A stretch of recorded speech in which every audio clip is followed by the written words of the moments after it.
ఆదిలాబాద్లో BJP parliament polling booth ఎన్నికల సమావేశం నిర్వహించారు. ఈ కార్యక్రమానికి ముఖ్య అతిథిగా జాతీయ నాయకులు మురళీధర్రావు పాల్గొన్నారు. ప్రధాని నరేంద్ర మోడీ భారతీయ జనతా పార్టీ పేదలకు ఎన్నో సంక్షేమ పథకాలను అందించారని మురళీధర్రావు అన్నారు. గత బీఆర్ఎస్ ప్రభుత్వం ఆ పథకాలను తమావిగా చెప్పుకుంటూ ఉన్నారు. కానీ ఎక్కడా కూడా కేంద్రంలోని నరేంద్ర మోడీ గురించి ప్రస్తావించలేదు.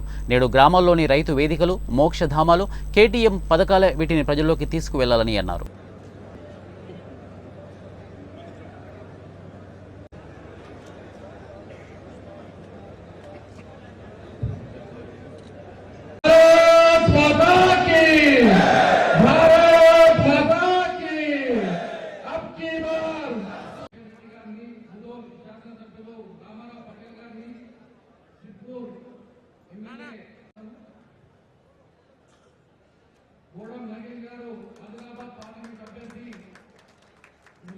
అభ్యర్థిని ప్రకటించిన తర్వాత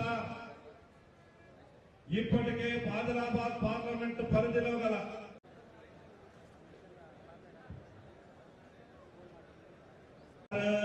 మాతాకి నరేంద్ర మోడీ గారి నాయకత్వం. జై శ్రీరామ్, జై శ్రీరామ్.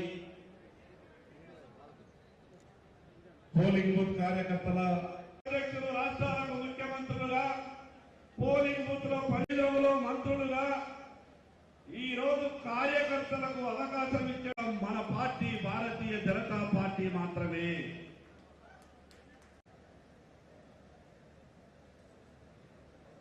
కాంగ్రెస్ మీరు ఏదైతే బ్యాంకులలో అప్పులలో 2 లక్షల రూపాయలు రైతులని ప్రతి ఓటరు మహాశైలికి ఆ విషయం చెప్పాల్సినటువంటి అంతకన్నా ఎక్కువ మోతాదు. చాలా ప్రధానమైన కేంద్రం ఇది. పుల్లుండి జిల్లా అంతే కదా, పుల్లుండి జిల్లానే కదా.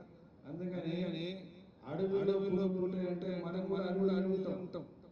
పుల్లు చూసి మనం మనల్ని చూసి చేసుకున్నాం. అందుకనే ఆదివాసి నాయకులైనటువంటి మురం కానీ అదే విధంగా మన రాంజీ గౌడ్ కానీ అమరమైనటువంటి గడ్డ మీద నియంత్రణానికి వ్యతిరేకంగా, మత సామ్రాజ్యవాదానికి వ్యతిరేకంగా, మానవ హక్కుల పోరాటం చేసినటువంటి చరిత్ర ఈ ఆదిలాబాద్ ఉంది. ఈ ఆదిలాబాద్ పార్టీ నాయకులందరూ కూడా నేను అభినందిస్తున్నాను. ఎందుకంటే తెలంగాణలో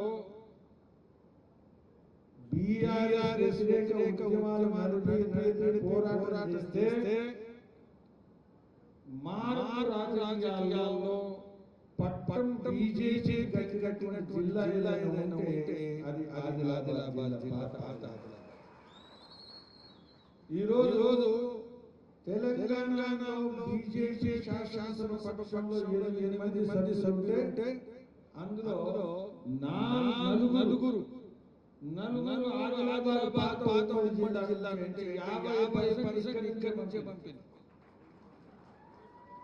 ఒకటే పార్లమెంట్ లో.